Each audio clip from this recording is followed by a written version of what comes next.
ang baba-baba na ng energy ko. Hindi ko na alam saan nakukuha ng lakas. We've been with each other side by side. Siya talaga yung lakas ko. Usap-usapan ngayon sa social media ang naging pahayag ni Kim Chiu kung saan hayagan niyang inamin kung gaano siya ka-grateful sa pagdating ni Paulo Avellino sa kanyang buhay.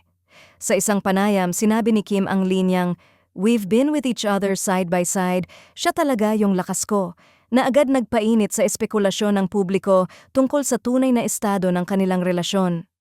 Ayon kay Kim, dumating si Paulo sa panahong marami siyang pinagdadaanan, personal man o profesional. Hindi man niya direktang pinangalanan ang mga pagsubok, malinaw sa kanyang mga salita na malaking bagay para sa kanya ang presensya ni Paulo.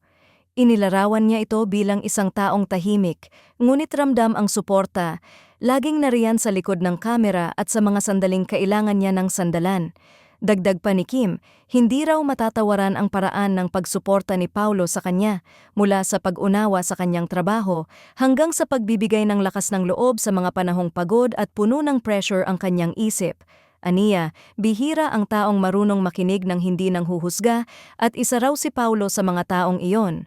Dahil sa naturang pahayag, muling nabuhay ang mga tanong ng netizens kung lampas na ba sa pagiging magkaibigan o magkatambal sa proyekto ang relasyon ni Kim at Paulo.